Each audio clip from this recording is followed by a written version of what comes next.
Hey folks, Jack here from Peachy Guitars. Today I'm going to take you on an interesting walkthrough of some consecutive year Gibson models from the custom shop that we just received on our latest shipment. But before I do, I just want to remind you to please like this video if you enjoy it and to make sure that you're subscribed to our YouTube channel.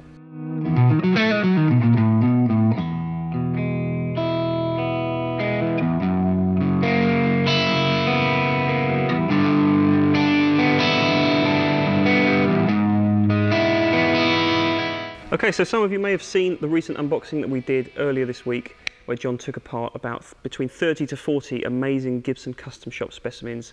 It's not very often that we find that we get shipments with this sheer number of guitars on them, and they were all very well received by most of the people that watched the video, so thank you for that first of all. What you may have realised in that unboxing is that it actually presented us with a little bit of a unique opportunity that we haven't had for a while, which is that we've actually got several consecutive years now of Gibson Les Paul custom shop models. In recent history, because of the 60th anniversary from last year, we tended to see a whole lot of 59 reissue Les Pauls. But this year being the 60th anniversary of the 60, not only do we see several new 1960 models with a couple of different revisions to the neck profile, but we're also seeing some spillover from last year. You can still get hold of some 59 60th anniversary guitars if you wish, as well as, of course, some 58s and 57s as well. So I'm going to walk you through what I think some of the most interesting guitars from that shipment were, and as I say, it presents a little bit of a unique opportunity to show you how Gibson evolved their Les Paul design throughout those years. Okay, so just for context today, all the tones of these guitars you can hear were played through a Dr. Z Maz 38, and if it's a gain tone you're hearing, I'm using a Mad Professor Sweet Honey overdrive pedal on the floor. I think they all sounded particularly stellar. All these guitars on this most recent shipment from Gibson have really got a new sense of quality instilled in them.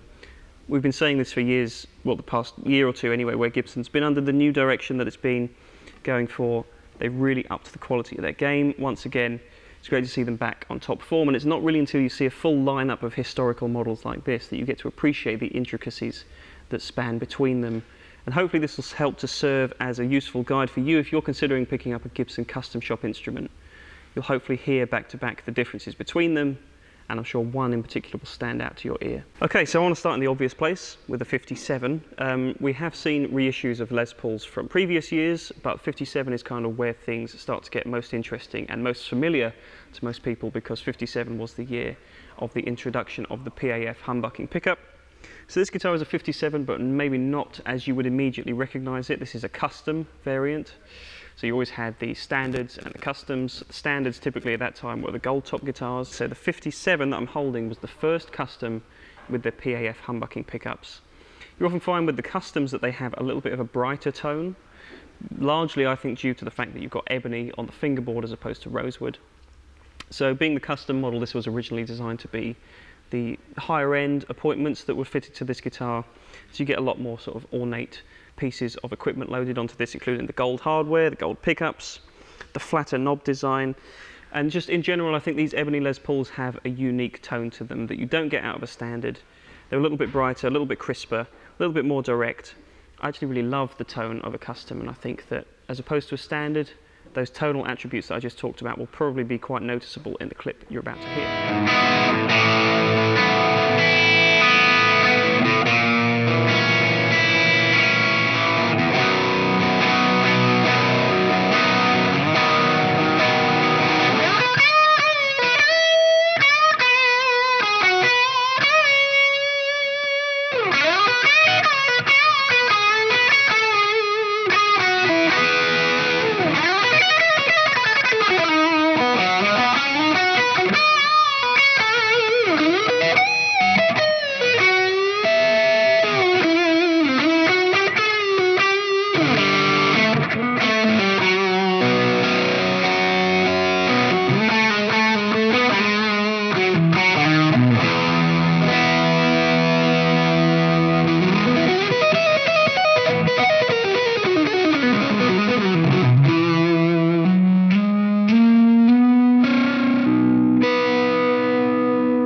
Okay, so this 58 that I'm holding is where things start to get more familiar to most people.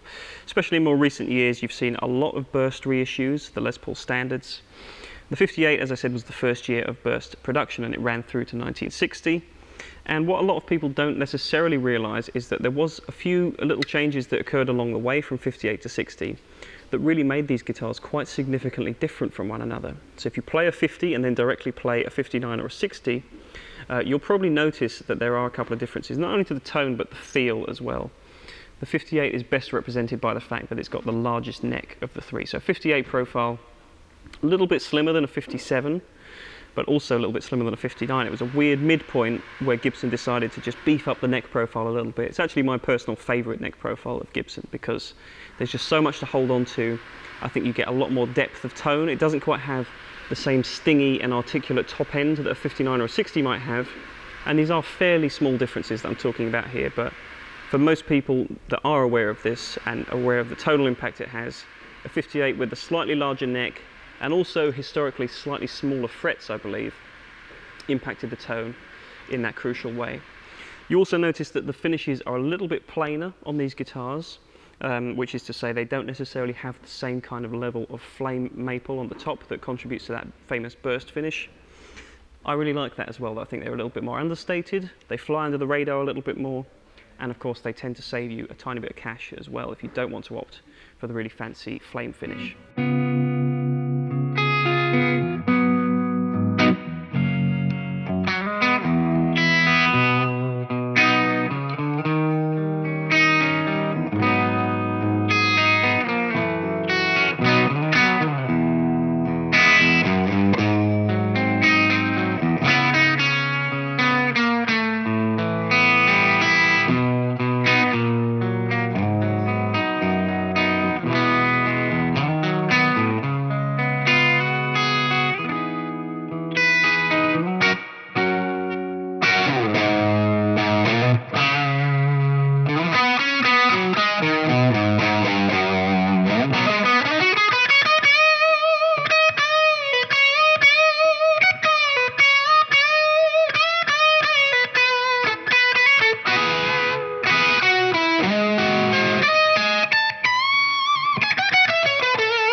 Okay, 59, everything I just talked about with that 58 burst still applies with this guitar. You've still got the burst finish, this particular one, so you've got some of the nice red that was still on the factory finishes back in the day. What you tended to find with 58s and 59s is that over time they would weather and fade in quite unusual and unique ways, and Gibson have tried their very best in recent years with these anniversary guitars to get them back to looking how they would have done when they originally left the factory.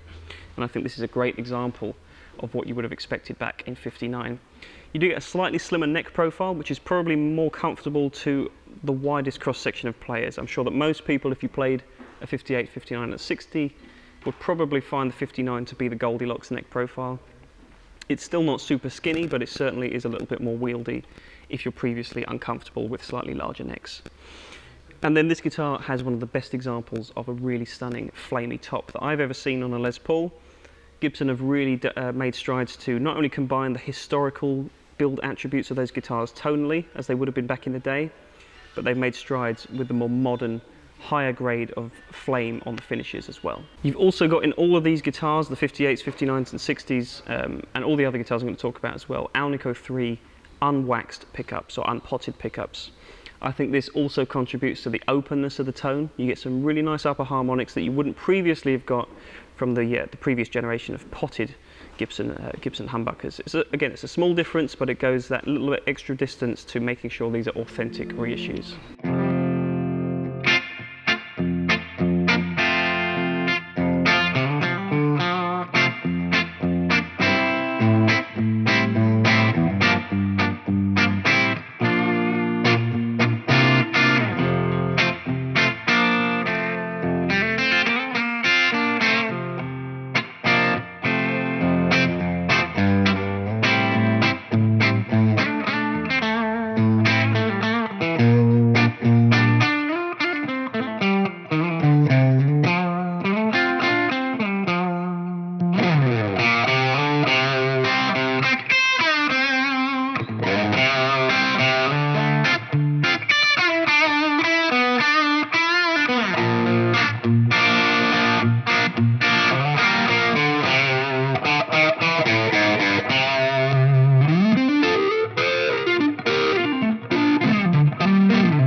So now I want to talk about the guitar with the birthday in 2020. This is a 1960 reissue, so it's celebrating its 60th anniversary. This is actually a V3 version of this guitar. There's two 60s I'm going to show you today, a V3 and a V2, and the chief difference among which is the neck profile has become a little bit slimmer, so a little bit closer to what the original 60s neck profiles would have been with a V3.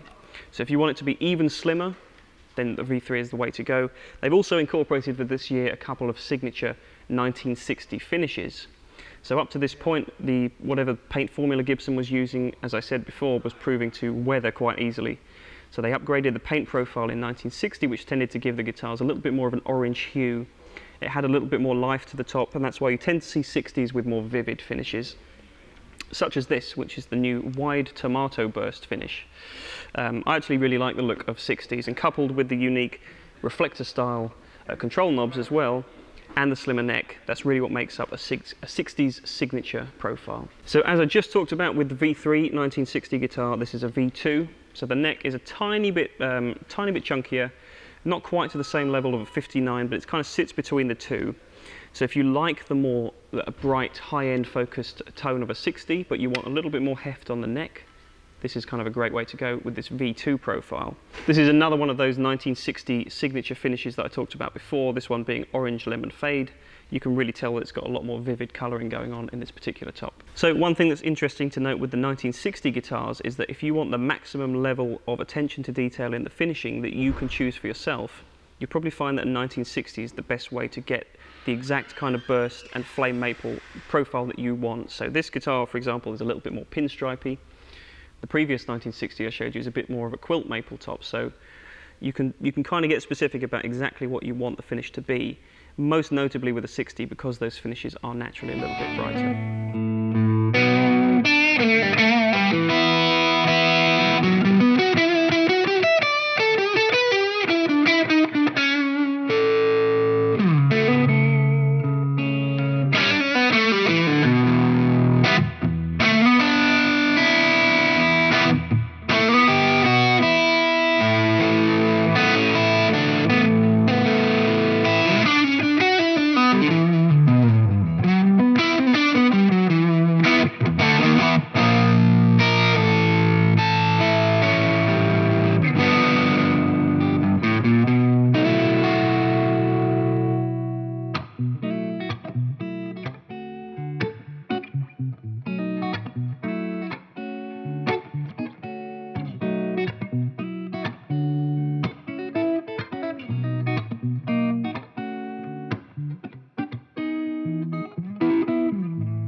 Okay, so on to the last Les Paul for today, and yes, this is a Les Paul.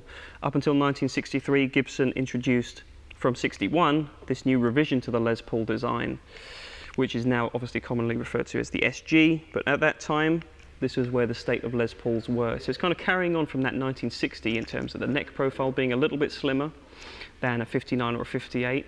Though they did tend to heft it up a little bit with these 61 SGs. Obviously the body is a whole lot thinner, so that contributes to the kind of disproportionate balance that some people feel when they play an SG. I really love the feel of an SG. I think it's just a wonderful, really, it's got a more of a complex mid-range, and we've actually recently filmed a video where I talked about the difference in the body styles and the different tonal characters that they've got from a Les Paul to an SG and so on. So if you're interested in finding more about Gibson's tonal properties, check that video out, it'll be linked below. But this is kind of still a Les Paul in nature, despite the fact that it's got a different body style and a slightly different neck. You can still hear the DNA carry across, particularly from a 60, so I'm sure that hearing these two in succession you'll notice just how similar this is, but it will give you something unique if you want that as well.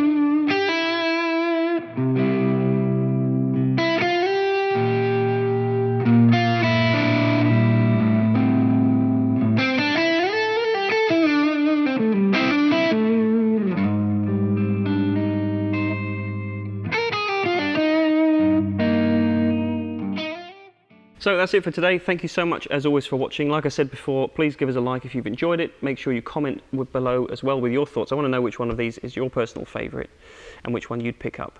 And if you do of course want to pick one of these up, you can do so by going to peachguitars.com. So that's it for today. Thank you very much for watching. Take care and I'll see you next time.